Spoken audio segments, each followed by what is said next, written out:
প্রদর্শন করা হবে বলে ইতিমধ্যেই জানা গিয়েছে। বিভিন্ন দপ্তরের উদ্যোগে কিন্তু এই ট্যাবলোগুলি প্রদর্শিত হবে, যেমন স্বাস্থ্য, শিক্ষা, কৃষি, নারী ও শিশু কল্যাণ, তার পাশাপাশি সামাজিক সুরক্ষা সহ একাধিক ক্ষেত্রে সরকারের যে বিভিন্ন প্রকল্প এবং সাফল্য রয়েছে এবং সাধারণ মানুষের কাছে তা পৌঁছে দেওয়াই রাজ্য সরকারের কর্তব্য এবং তাদের লক্ষ্য। সেই কারণে কিন্তু সেই সব ট্যাবলোগুলি প্রদর্শিত হবে।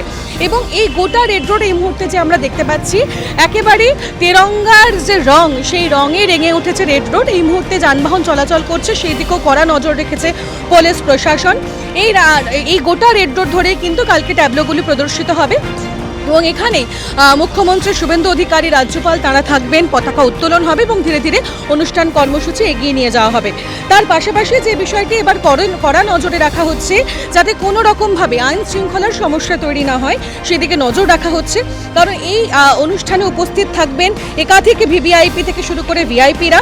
এবং যে ছবি ইতিমধ্যেই লালবাজারের তরফ থেকে জানানো হয়েছে যে গত কয়েক বছরে ডিউটির সময় পুলিশকে মোবাইল ঘাটতে প্যারেডের ছবি তুলতে দেখা যায়, সেলফি তুলতে তারা ব্যস্ত হয়ে পড়েন। সেই ছবি যাতে আর তৈরি না হয়, সোশ্যাল মিডিয়াতে আমরা দেখেছি যে সেই ছবিও পোস্ট করা হয়েছে। অর্থাৎ সেই প্রবণতা যাতে বন্ধ করা যায় সেই দিকে কড়া নজর রয়েছে। এবং আমরা যে ছবি দেখেছি, বৃহস্পতিবারই থানা এবং গার্ড ওসিদের মাধ্যমে এই নির্দেশ ইতিমধ্যেই পাঠিয়ে দেওয়া হয়েছে। এবং তার পাশাপাশি কলকাতা পুলিশের আরও নির্দেশ রয়েছে যে মুখ্যমন্ত্রী তিনি মঞ্চ থেকে নেমে মাল্যদান কর্মসূচিতে যাওয়ার পরেই সাধারণত দর্শকরা রাস্তায় নেমে আসেন এবং পুলিশ নজরদারি শিথিল হয়ে পড়ে।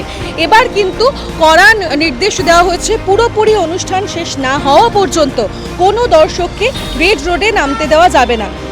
এবং এই 15ই আগস্ট উপলক্ষে বিশেষভাবে নিরাপত্তার ব্যবস্থা করা হয়েছে। যেমনটা জানানো হয়েছে, কলকাতা পুলিশের টিম থাকবে নিরাপত্তার ব্যবস্থায়। এবং আজ রাত থেকে, অর্থাৎ শুক্রবার রাত থেকেই গোটা রেড রোডকে নিশ্চিদ্র নিরাপত্তা ব্যবস্থায় মুড়ে ফেলা হবে। থাকছে ওয়াচ টাওয়ার, ব্যাংকার এবং তার পাশাপাশি অতিরিক্ত সিসিটিভি, দফায় দফায় বম্ব স্কোয়াড এবং পুলিশ কুকুর দিয়ে তল্লাশি চলবে। দর্শকদের মধ্যে মিশে থাকবেন সাদা পোশাকের পুলিশ কর্মীরা। এবং রেড রোড ও ময়দানের আশেপাশের কিছু অংশ সে সময় কিন্তু বন্ধ রাখা হবে যানবাহন চলাচলে। অন্যদিকে 15টি সেক্টরে রেড রোডকে ভাগ করে দেওয়া হয়েছে নিরাপত্তার জন্য। প্রত্যেকটি সেক্টরে দায়িত্বে থাকবেন একজন করে ডিসি পদমর্যাদার আধিকারিক। সামগ্রিক দায়িত্বে থাকবেন পুলিশের অতিরিক্ত কমিশনার, 6 জন যুগ্ম কমিশনার, 20 জন ডিসি এবং 40 জন অ্যাসিস্ট্যান্ট কমিশনার। 6টি ওয়াচ টাওয়ার তৈরি হয়েছে রেড রোডে, 11টি বাংকার এবং তার পাশাপাশি মোতায়েন থাকছে 1,500 পুলিশ কর্মী। মোতায়েন থাকবে কলকাতা পুলিশের স্পেশাল ফোর্স এবং কমান্ডো। এবং গোটা কলকাতা জুড়ে অতিরিক্ত 3,000 পুলিশ মোতায়েন থাকবে, এমনটাই জানা গিয়েছে।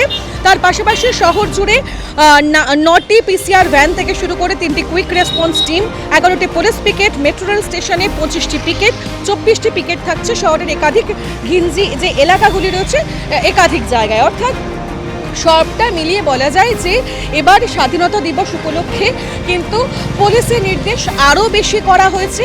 যেমন যেভাবে যে পদ্ধতিতে এতদিন স্বাধীনতা দিবস পালন হয়েছে সেই পদ্ধতিতেই হবে, কিন্তু সেক্ষেত্রে পুলিশের নিরাপত্তা এবার আরও করা হয়েছে।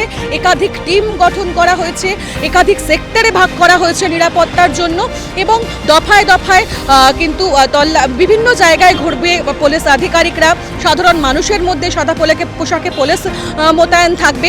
অর্থাৎ সবটা মিলিয়ে এবার নিরাপত্তা আরও বেশি জোরদার করা হলো এবং তার মাঝেই কিন্তু উদযাপন হবে 15ই আগস্ট অর্থাৎ স্বাধীনতা দিবস, যার জন্য একেবারে শেষ মুহূর্তের প্রস্তুতি এই মুহূর্তে তুঙ্গে রেড রোডে। এবং পুলিশ কর্মীরা তারা উপস্থিত রয়েছেন, সমস্ত দিক খতিয়ে দেখা হচ্ছে।